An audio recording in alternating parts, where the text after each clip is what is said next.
You are listening to a Raptors podcast, the place every week for all things Raptors. Get ready and never underestimate the heart of a champion.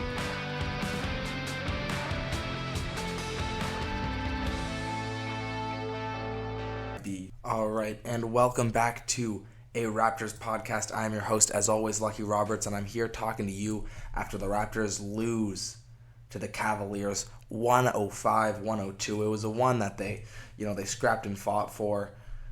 It was, middling performances for all of these Raptors players. I thought, Scottie Barnes, despite having, one of his usual stat lines, he was a minus 20 in this game, only had 15 points. He struggled throughout. Siakam, if looking up and down, you'd say, Podol had the best game. He had 18 points, 13 boards. A couple of steals, plus 9. It was really the bench that let us down. Scottie as well, I guess, would be included in that. But, still poor performances from OG. Siakam could have imprinted himself more into this game. Only had 18 points. And you look at the bench and you're just getting flat zeros. Zeros from Otto Porter. Chris Boucher's a negative. Achua's a negative. Boucher is being one of the best guys off the bench for this Raptors team. Gary Trent is actually the only plus coming off the bench. He had 13 points. He came up to a quick start early for this Raptors team, and was the reason the Raptors had a bit of an early lead in that first and second quarter. Into halftime, they were up almost 10. They were up by 10. But it all falls apart, goes undone in the third and the fourth. They're just claw and punch haymaker, Cavaliers, Raptors back and forth. But the third was where it went all wrong, as the Raptors lose. Podol, like I was saying, 13 rebounds, 18 points. Really, a solid performance from him that we haven't really seen. And it's a solid performance that you wouldn't have expected, because the Cavaliers have some really good bigs in Mobley and Jarrett Allen. Mobley continuing to have a Mobley-type game, 12 points, 14 rebounds. Jarrett Allen, who is one of the most underrated players, in my opinion, in the entire NBA, in the association. He was 9 for 10 from the field. He was great today. He was, you saw some passing that you would like to imagine Jokic would make, and I'm not comparing the two, not a shot, but it's a skill that you don't, think about when you see Jarrett Allen. But down the stretch there, he had a alley-oop right to Evan Mobley. It was a perfectly designed play, as it draws the weak side defender to help, because, you have Jarrett Allen coming down Broadway with full head of steam. You got to get somebody there. And he, instead of running straight into a guy who might be able to draw a charge from him, he keeps his eyes up and he sees a cutting Evan Mobley, and he's able to alley-oop to him. And, that's what sort of sealed the win for them. And so I was impressed what I saw from them. Donovan Mitchell, who has been pretty great for the Cavaliers so far this season. He had an off match, 4 for 17. Garland played really well, stepped up in his absence, sort of. But just looking down this Raptors team, and you say Gary Trent has a good game, but he is nothing outside of the points, and the points are still leaving something to be desired. It's a far stretch from that, stretch two seasons ago, last season even, where he's getting 30 points every other game. He's not the same player in this system, and it's tough to see, and the Raptors' offense looks less potent because of it. I will apologize. I'm not going to be able to talk about these games at length as much as I usually am able to, because I'm just came back from Montreal. It's currently 3:10 in the morning, and I'm just trying to get this up and through. I love talking about the Raptors, but I can't do it all day, basically. At least today I can't. So I'm going to be cutting it short for some of these game recaps. But yeah, you saw some fight against a struggling Cavaliers team by this Raptors squad, and they walk away with a little bit of a frown on their faces, but it wasn't the worst performance I've seen. They were able to shut down the Cavaliers' attack, other than Allen and Garland and Strus, who had a great game off the bench. But that's what happens, and the Raptors fall to 8-9, but this is sort of what you would expect. They're just a below-average team in the NBA, exactly where you don't want to be, and that's where we are. But we had some wins in this middle of this week of these 4 games. They had a dominating win against the Bulls, who are going in the exact opposite direction that they want to be. They're 5-12. they are season's over. Levine wants out. So does DeRozan, and for good reason. They're not good. This Raptors offense looked unstoppable. These starters. OG had one of his better games. Didn't really add anything in the box score defensively, but he's a defensive stopper. He might be one of the best defenders in the NBA. He put up 26 points. Really, really efficient, and Siakam sprinkling a little bit of offense. Scottie Barnes as well. Podol, Schroeder. This is a good week for Podol. This was a good week for Schroeder. But and the defense, there's not defense. You can tell it's 3 a.m. The bench really treaded water, which is all you need them to do. Gary Trent threw in 16. Boucher, Achua were fine. Flynn continues to be fine. And they're going to be treading water. Grady Dick with the 905. He had a couple minutes here against the Bulls, but he's struggling. People are going to go through struggles. I know you see people writing him off saying we should have taken Kobe Buffkin or whoever. I have patience, I'm sure there's a plan for him, and I'm sure he's going to be able to develop something throughout. And, I think people are too quick to jump to, 20 points here. A lot of people can score 20 points in the NBA. It's what else you can do. And I think that's what we're sort of trying to drill into Grady Dick. But it's going to be some growing pains, and that's how it goes, really. But, yeah, that was sort of the in-season tournament for the Raptors. They lost to the Magic, which was sealed their fate anyway, as they had already lost to the Celtics. This game, the first one of the week, it was disappointing to say the least. Schroeder had a good game. Everybody else, not so much. They lose 126 to 107 in this one. And, that in the group play in the tournament, they were basically out of it. They did end up beating the Bulls, as I was talking about. DeRozan, Levine, Levine goes off as well as he can. DeRozan, minus 31. Yikes. Vucevic continues to be, one of the most overrated centers in the NBA. And the Raptors roll over the Bulls, but it was too little too late for the in-season tournament. I'm going to talk about the next game that they squeaked by the Pacers in. It was a, great performance by Siakam. He, took it on his shoulders. It was all about him. He had 10 rebounds, 36 points. Was a negative all the whole. The bench was actually one of the stronger parts of this game, as you see Malachi Flynn, 6 of 8, his best game so far this season. He had a hot start, 8 points in the second quarter, just when it started. And it was a short bench as well. They only, used 4 players. It was Gary, it was Otto, it was Chris, and it was Malachi. And each of them, played a really good role. Each of them in the plus, except for, surprisingly, Malachi. But he did his thing. He had 14 points. But it was Siakam in this game. 9 of 11 from free throw. That's a great game from him. From the free throw line, getting to the line. And something that, is a trend for this Raptors team is they continue to get to the line. Under Nick Nurse, they were always trailing in the free throw attempts in a game. And you would hear Matt and Jack talk about how, maybe the refs have something to do with that or whatever, what have you. Now it's the opposite. The Raptors are getting to the free throw line very, very often. You saw in this at least latest Cavaliers game, it was 4 attempts to 20 or something. And it's interesting to be on the other side of that little dilemma. But it was a good win. It was a gutsy win, some late drama. Scottie Barnes throwing one down. Probably, his best game this week. He's had a bit of a down week so far. 14 against the Magic, 13 against the Bulls, and today against none other than the Cavaliers, they only had 15. So it was nice to see him sprinkle in 20 there, but he's slowing down. He's cooling off from his hot start. I'm hoping he doesn't cool all the way back to regular old Scottie. I'd like to see superstar Scottie, first option Scottie, but we'll see where he lands. In this game, it was his best game, still minus 10. But it was the Pascal Siakam show for the entire time, and it was a gutsy win for sure.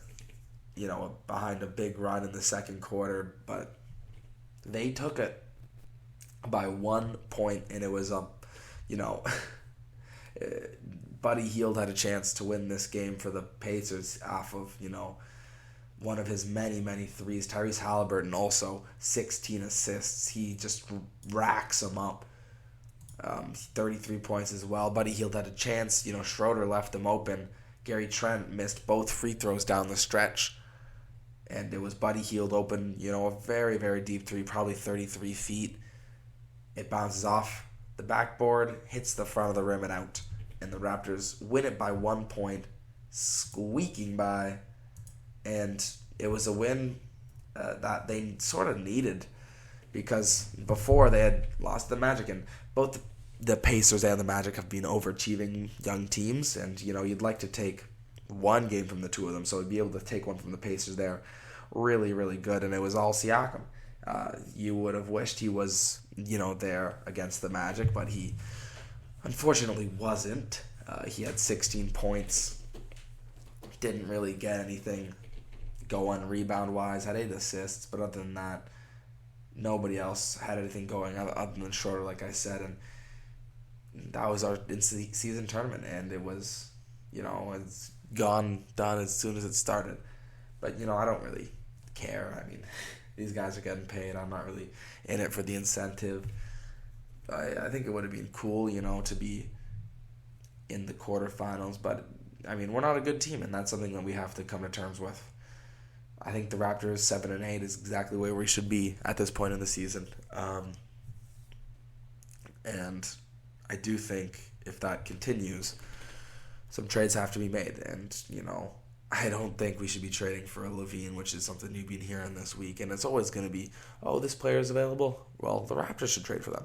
Well, that's just, the coverage cycle. And to be honest, none of those trades make any lick of sense for this Raptors team. We're not good enough to make a big trade for, especially a Zach LaVine, who has been on middling teams his whole career. I don't think he's going to magically be able to lift one team up. I don't think it's worth the trade for LaVine, for anybody, unless they're really, really game-changing. Like a Giannis, like a Luka, like a Embiid, like a Jokic, obviously, who just won the championship. Unless it's one of those staple guys, you're not going to get what you want. Even I would even include Shea into that category almost. It's not worth it for us to trade the farm to get nothing back, to get, an 8 seed back, to get a 6 seed if we're lucky back, a one round exit. So I think we should trade. I think we should trade whoever we feel isn't going to re-sign, and even still, we should probably trade more. And we're going to have to see how that sort of balances itself out. And we're going to try to develop Scottie, keep OG, develop Grady Dick. But just looking from across, this week, 2-2, and I think it's going to be a lot of 2-2 weeks coming up ahead for this Raptors team, where 7-8 we're going to be middling. I think, we trade as soon as possible. I think I've seen what I've needed to see. We're 16 games through the season. Maybe we give it 4 more to see where we really even out. But if I know beside Ujiri, and I think I do, he's not going to be... he's a patient man is what I'm trying to say. And he's going to be biding his time to make a deal for anybody.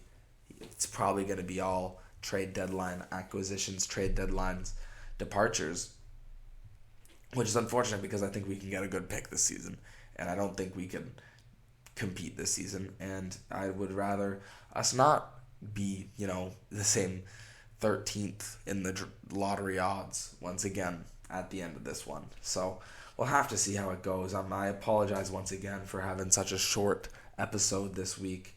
I will be talking about the NBA standings very briefly. It's going to be splattergun approach quickly as possible because I need to get my sleep. It's now 3:20. But I appreciate you guys all being here. And, I do it because I love it, and I do it because, what else am I going to do? So, let's take a break once again. And I'll see you guys in a second to talk about the NBA standings and the landscape. So I'll see you then. And I am back, and like I was saying, it was either this or no episode at all this week, as I've got a lot of work, university, end of term, a lot of stuff going on. But I'm here for you guys, and I'll continue to make this content as long as I can. I mean, look, it's 3:28, like I said, 3:25 now after that break. So anywho, let's get back into the business. Celtics and Magic, continue to impress as they beat the Raptors. They are on a bit of a win streak here now, 7 in a row for them, and they look every single bit of a contender at this moment. You've got Franz and you've got Paolo, just some really great young pieces, and they continue to win dominating fashion, and they're a force to be reckoned with, at least, from what we saw, again, this Raptors game against them earlier on in this week. And I expect, some really great performances from them continuing on. I think they've sort of solidified themselves as this season has gone on. Like I said, we're 16 games in. You can sort of draw some conclusions. They're 12-5. They're going to be above 500. They're probably going to be in the top 6 come season end. And 7 straight wins. They're as happy as can be, and I don't see it slowing down. But obviously, people are going to say that when you've won 7 games in a row. So we'll have to see. But the Celtics are ahead of them, and they continue to roll, continue to be a monster this season with Porzingis, and it seems to be all clicking for them. The Bucks are there with them, the 76ers are there with them, and then it's sort of a drop from the top 4. The Bucks, who had a little bit of a wobble, they come back and strike back 2 wins in a row, getting their feet back under them with their new acquisitions. Philadelphia, with losing departures mainly for Philadelphia. They're still hanging around, and they're still having a great start to the season under their new head coach, Nick Nurse, with Joel Embiid playing, as Joel Embiid does well.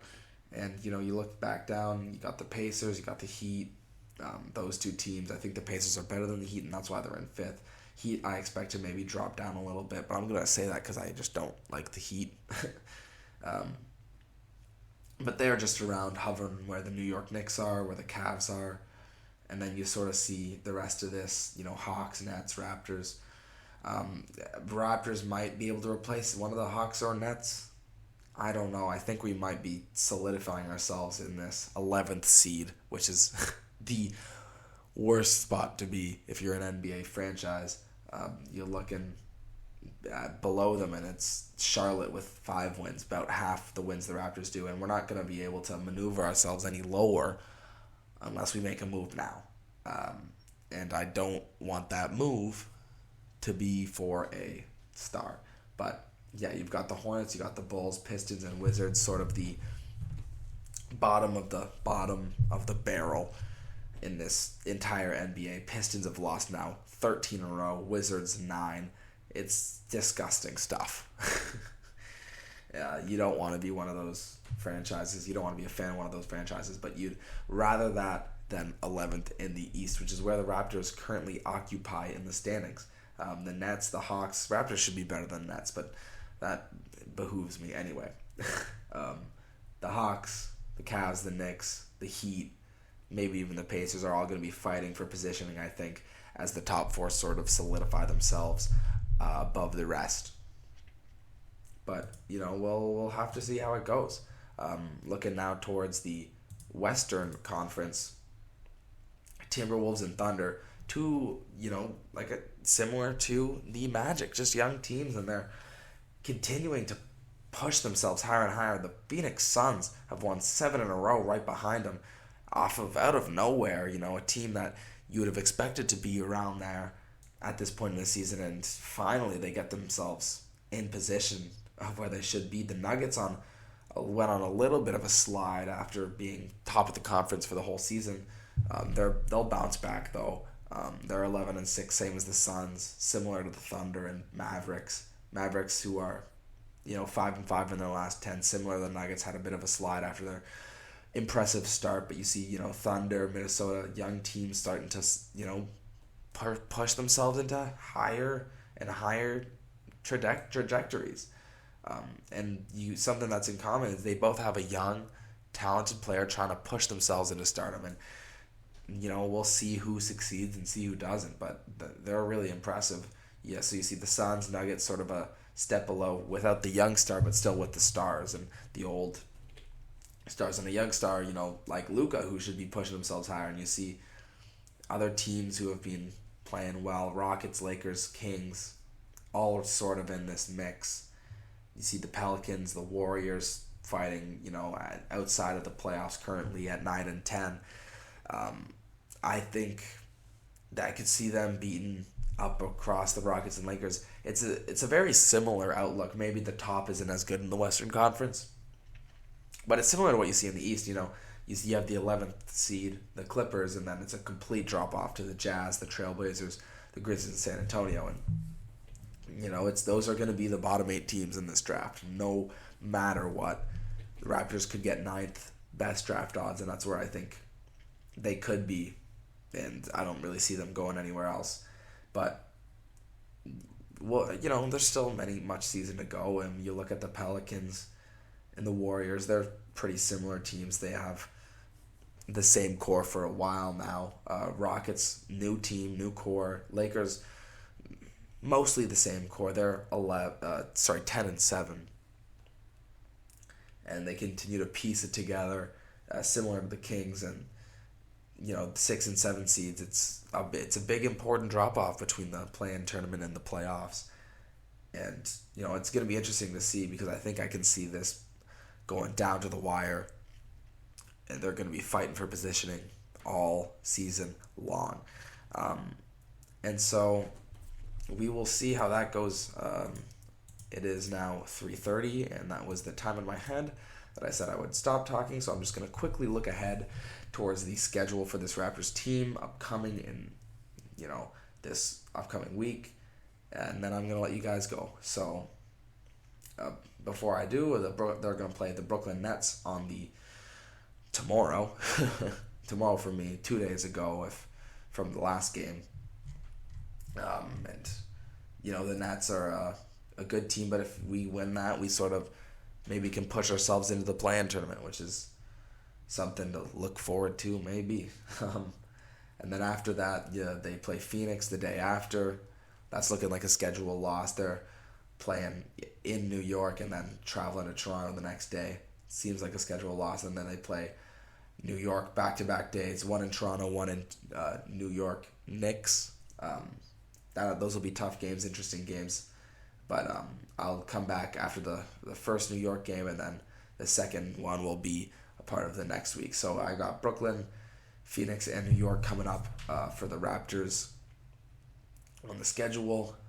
So I'll see you after then, as we move into December, and looking ahead to these 3 games. I think we can be 2-1. I think we can be 1-2. 2-1 would leave us around 500 through basically 10 games. 10 games. Basically 10 games. It's 10 games. 20 games. Yikes! It is 3:30. I apologize, but and I think that's where we could stand. But these are some tough teams, and who knows what will happen in the future. We can just watch. And so I'll see you guys then, and I'll talk about those games, and hopefully we're looking at 2-1, maybe 3-0, but who knows. So thanks for listening to a Raptors podcast.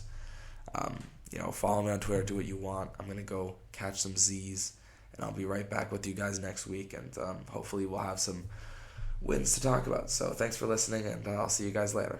Bye.